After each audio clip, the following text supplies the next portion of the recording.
Magandang araw grade and students, para sa ating huling video lesson ngayong school year na ito, inaasahan natin na kaya na ninyong masuri ang mga isyung pang-edukasyon sa ating bansa. Gayon din ang mga maaaring solusyon ukol dito. Kung babalikan sa ating nakaraang talakayan, maaalala na libre at kumpulsaryo ang edukasyon hanggang sekundarya. Gayunpaman, hindi lamang dito natatapos ang mga yugto ng pag-aaral kung kaya marami pa rin ang mga hindi nakakatapos ng pag-aaral. Bukod dito, may iba pang mga issue na kinaharap ang mga magulang, guro, at mag-aaral o kabuuan ng sektor ng edukasyon sa Pilipinas. Una sa mga isyung ito ay ang papataas na presyo ng edukasyon sa bansa. Ang mga sumusunod na numero ay yung mga inaasahang matrikula o tuition fee sa ilang mga kilalang universidad at kolehiyo sa Pilipinas. Kung titignan ang mga numerong ito, tila napakalaki ng kinakailangang gastusin upang makatapos ng pag-aaral ang isang mag-aaral. Sa kaso naman ng primarya at sekundaryang edukasyon sa bansa, libre man ito sa mga pampublikong paaralan, hindi naman mapagkakaila na meron pa ring mga pinagkakagastusan ang mga magulang at mag-aaral tulad na lamang ng proyekto, baon, pamasahe at iba pa. Ngayong tayo ay nasa gitna ng pandemya, lumaki din ang mga gastusin ito tulad na lamang ng mga kinakailangang gadgets at kagamitan upang makasabay sa bagong normal sa sektor ng edukasyon sa bansa. Isa pa sa naging malaking hakbang ng pamahalaan ukol sa tersaryang edukasyon o tertiary education ay ang pagpapatupad ng Free Tertiary Education Law. Sa pamamagitan ng batas na ito, libreng nakakapag-aral ang mga Pilipinong mag-aaral sa mga universidad at kolehiyo na tumatanggap ng subsidiya o subsidy mula sa buwis ng taong bayan. Ilan sa mga universidad o state universities na sakop ng Free Tertiary Education Law ay ang Polytechnic University of the Philippines, Technological University of the Philippines, Philippine Normal University at ang University of the Philippines.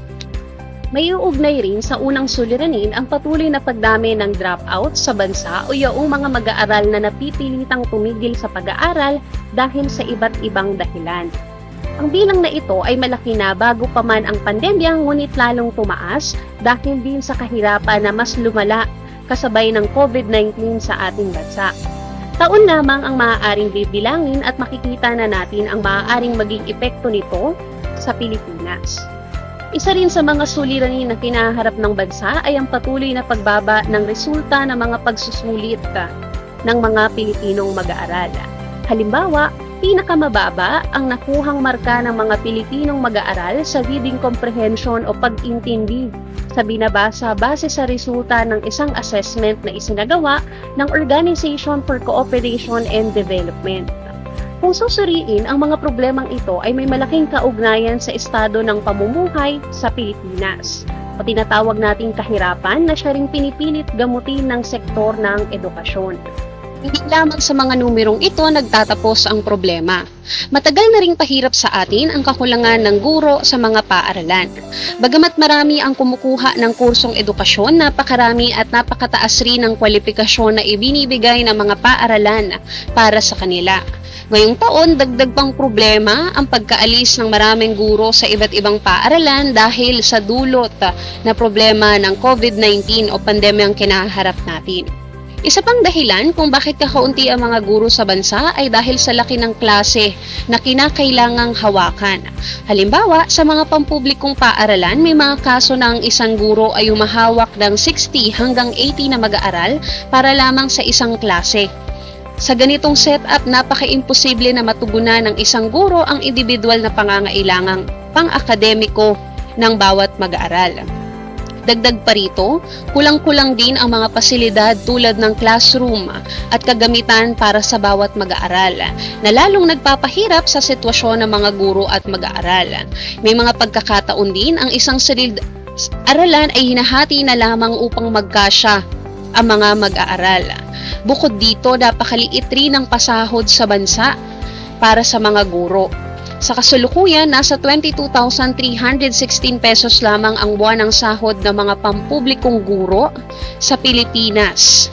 Ito ay higit na mababa kaysa sa entry pay ng mga guro mula sa iba't ibang bansa na kadalasang umaabot mula 30,000 hanggang 200,000 pesos kada buwan. Ika nga, overworked ngunit underpaid ang ating mga guro. Upang mabigyang solusyon ang mga ito, ang mga susunod nating tatalakayin ay maaaring pagtuunan ng pansin. Una, malaki ang maitutulong sa mga mag-aaral at sa bansa kung bibigyang pansin ang pagpapaunlad ng preschool at primary education sa Pilipinas.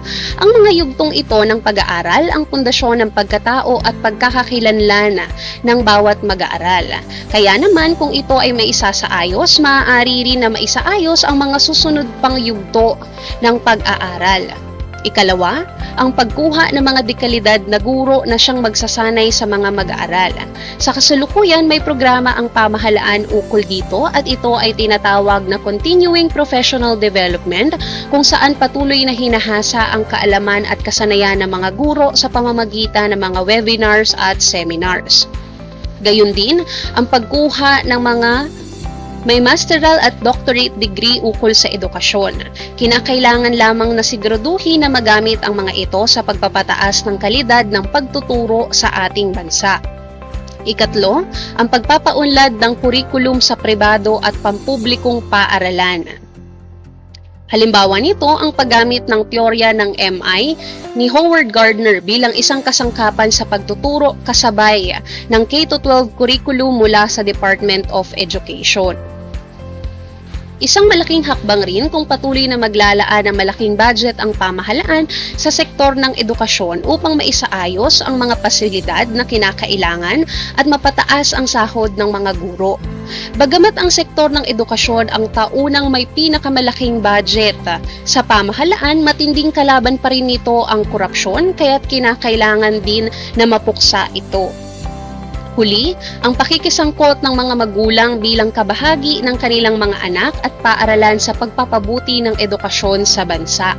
Sa pamamagitan ng komunikasyon sa pagitan ng magulang at paaralan, mas mapapaunlad ang pagkatuto ng mga mag-aaral dahil may suporta sa dalawang panig.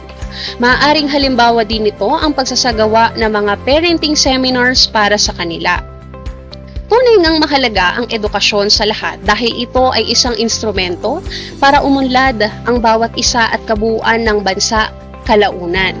Sa pamamagitan ng pagbibigay halaga at mga aksyon ukol dito, maaaring mabawasan ang mga issue sa sektor ng edukasyon sa kasalukuyan.